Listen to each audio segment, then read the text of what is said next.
Selamat datang di ITMJS Official.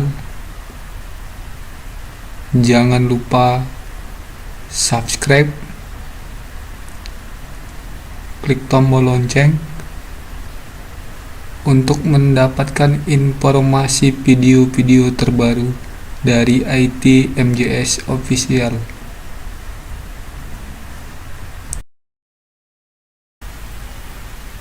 Pada pertemuan kali ini saya akan membahas prediksi soal SKB atau soal kompetensi bidang CPNS untuk Pranata Komputer untuk bagian yang keempat. Jangan lupa klik tombol subscribe, klik tombol like dan tombol lonceng untuk membantu mengembangkan channel ini.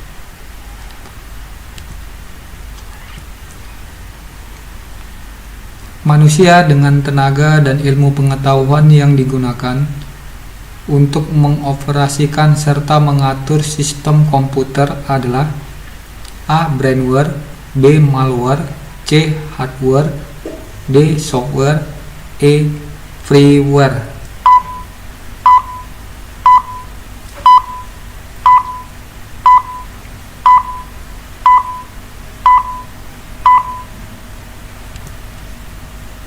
Jawabannya adalah A. Brainware. Jadi manusia atau orang yang mengoperasikan serta mengatur sistem komputer itu disebut dengan brainware. Kalau malware itu software ya, software yang sifatnya merusak. Hardware itu perangkat keras, software itu perangkat lunak, freeware itu program yang bebas dipakai. Nah, itu jadi jawabannya adalah A. Brainware. Next. Tujuan pokok sistem komputer adalah A. Mengolah data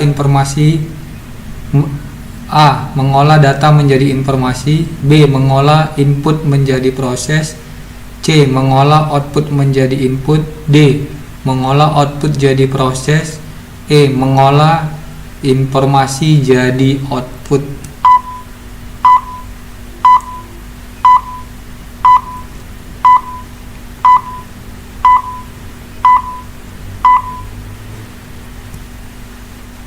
Jawabannya adalah A. Tujuan pokok daripada sistem komputer itu adalah untuk mengolah data menjadi informasi.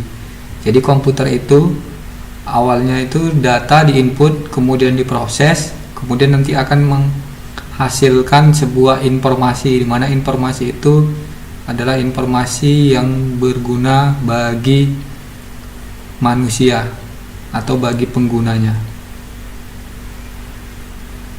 Next.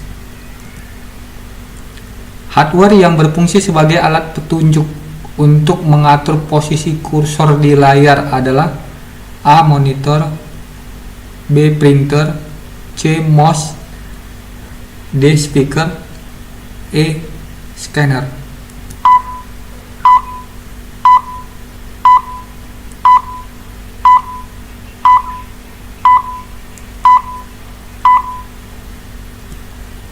Jawabannya adalah C.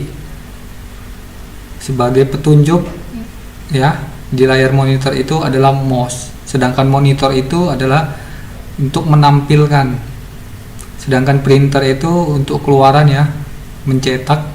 Speaker itu sebagai keluaran, yaitu untuk suara. Scanner itu untuk inputan, yaitu memasukkan gambar ke dalam komputer dalam bentuk file.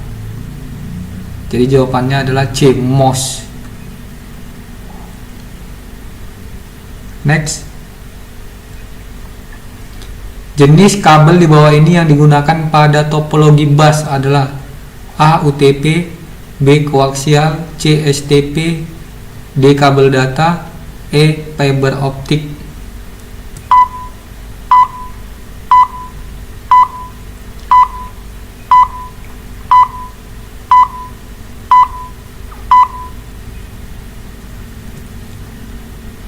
Nah, di sini ada beberapa gambar kabel UTP, koaksial, STP, kabel data fiber optik. Ini kabel UTP, ini sama dengan kabel STP. Bedanya kalau di kabel STP ada pelindungnya. Nah, ini pelindungnya ini seperti apa ya? Timah. Jadi biasanya kabel STP ini dipakai untuk di luar atau outdoor, sedangkan UTP ini biasanya digunakan untuk di dalam ruangan. Jadi ini ada aluminium foilnya, pelapisnya. Kalau yang ini kabel koaksial, ini terdiri dari kabel tunggal dan kabel serabut. Nah, ini biasanya dipakai untuk topologi bus ya. Kabel koaksial ini biasanya digunakan topologi bus, biasanya dipakai pada perangkat seperti, kebanyakan sih untuk televisi, kemudian CCTV ya, ini pakai yang namanya kabel koaksial. Sedangkan kabel data ini biasa kita gunakan itu untuk menghubungkan handphone atau Android ke laptop atau ke komputer. Ini kabel FO, fiber optik. Ini kabel jaringan juga ya, yang terdiri dari kabel serat-serat kecil yang terbuat dari campuran kaca. Jadi di sini jenis kabel di bawah ini yang digunakan pada topologi bus adalah itu adalah kabel ini kabel koaksial. Jadi jawabannya B. Kalau kabel UTP sama STP ini biasanya dipakai untuk topologi star. Ini sama juga untuk kabel fiber optik FO. Next, permasalahan yang timbul pada jalur utama topologi bus adalah A. Data tidak sampai tujuan. B. Terjadi tabrakan data atau kolision. C. Kecepatan transfer data rendah. D. Terjadinya kerusakan pada hub. E. Boros kabel.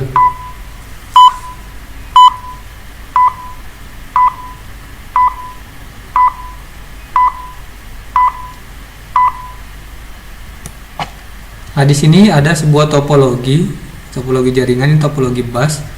Topologi bus itu yaitu sebuah topologi di mana ada sebuah kabel tunggal yang memanjang, di mana semua komputer terhubung melalui kabel tunggal tersebut.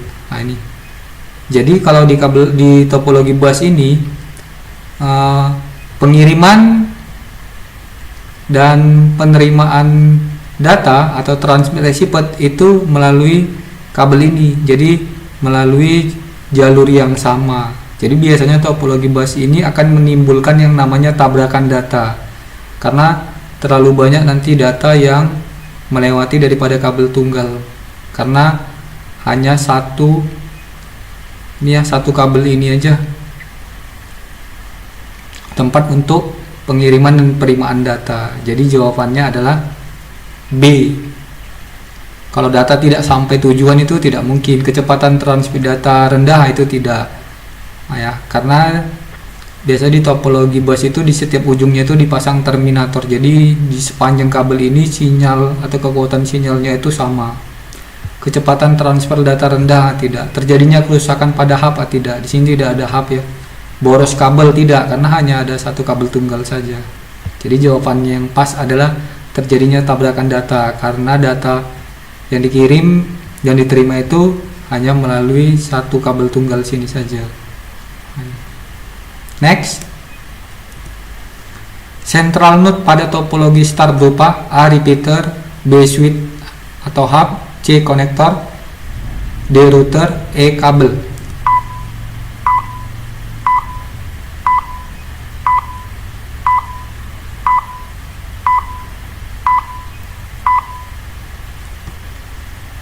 Ini adalah topologi star ya, atau sering orang bilang bintang. Di mana di tengahnya ada central node, titik temu untuk menghubungkan antara komputer satu dengan komputer yang lain. Jadi komputer tidak langsung dihubungkan komputer dengan komputer, tapi komputer dihubungkan ke central node, dari central node baru ke komputer yang lain. Jadi central node pada topologi star itu adalah switch atau hub. Jadi jawabannya adalah B, bukan repeater. Kalau repeater itu memperkuat sinyal, kalau konektor itu yang dipakai untuk membuat kabel jaringan yang nanti dipasang pada kabel kemudian akan dihubungkan ke komputer pada biasanya pada port LAN ya, local area network. Nah, kalau router ini fungsinya routing untuk menghubungkan dua jaringan yang berbeda. Berarti di sini ada jaringan yang berbeda dihubungkan, itu pakai router. Kabel lah, kalau kabel itu kabel itu penghubung. Jadi central node-nya itu ini. Kalau kabel ini. Jadi jawabannya adalah B, switch atau hub. Next, repeater dipasang jika jarak kabel UTP sudah melebihi dari A 100 meter, B 200 meter, C 300 meter, D 400 meter, E 500 meter.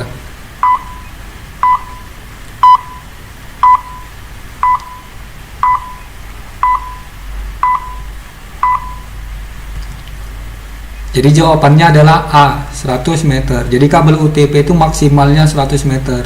Tapi kalau bisa di minimal lagi itu adalah di bawah dari 100 meter itu biasanya 80 meter. Tapi karena di sini jawabannya adalah 100 meter. Ketentuannya ya 100 meter, tapi lebih bagus kalau dibangun dalam sebuah jaringan sebenarnya itu jangan sampai 100 meter. Jadi jawabannya adalah A. Next, fungsi tang crimping pada pemasangan kabel UTP adalah A. Memotong kabel, B. mengelupas kabel, C. meratakan kabel, D. mengunci konektor, E. semua jawaban benar.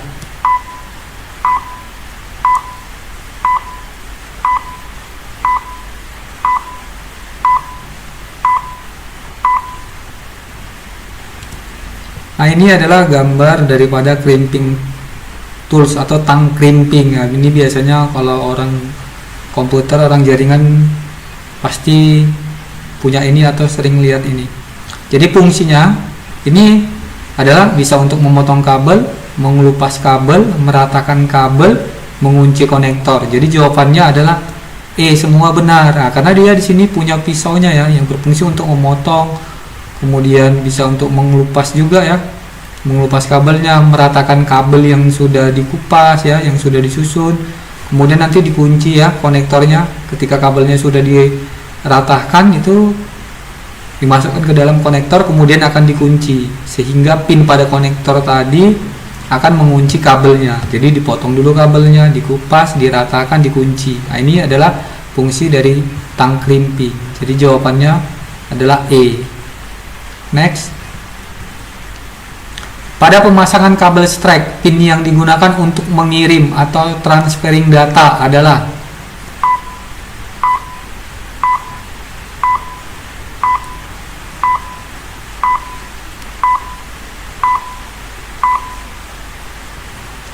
ini adalah susunan kabel strike putih jingga atau biasanya orange ya, putih orange atau putih jingga putih hijau biru, putih biru, hijau, putih coklat. Jadi di konektor keduanya juga sama.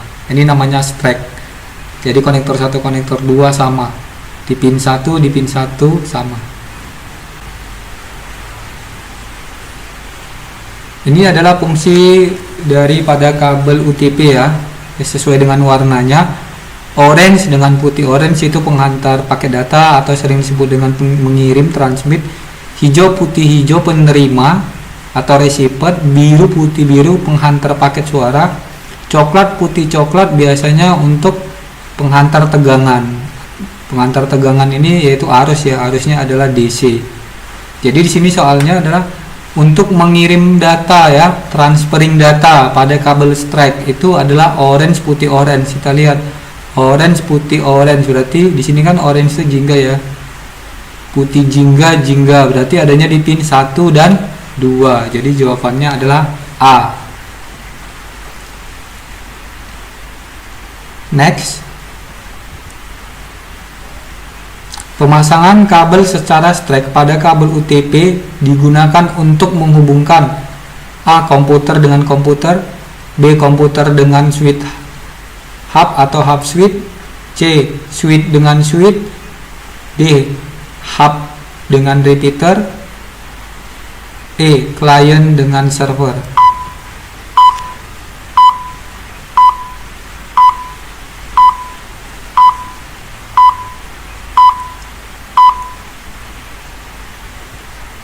Fungsi kabel strike adalah digunakan untuk menghubungkan dua device atau dua perangkat yang berbeda, ya.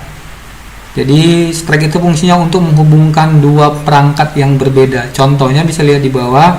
Ini ada komputer dengan switch, komputer dengan modem, router dengan modem, switch dengan router, hub dengan router.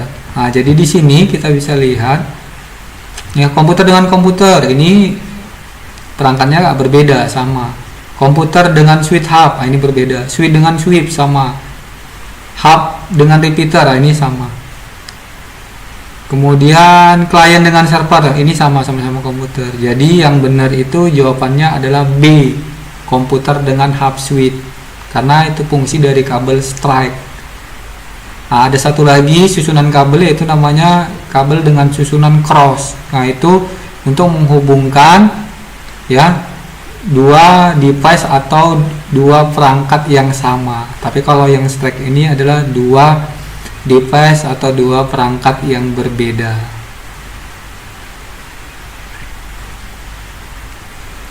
Terima kasih, sampai ketemu pada pembahasan berikutnya.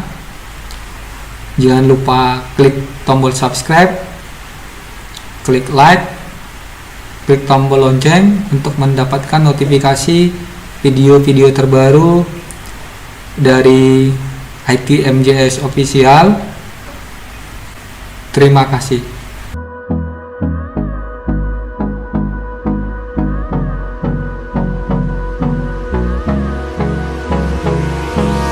Hold me close till I get up. Time is barely on our side. I don't wanna waste what's left. The storms we chase are leading us.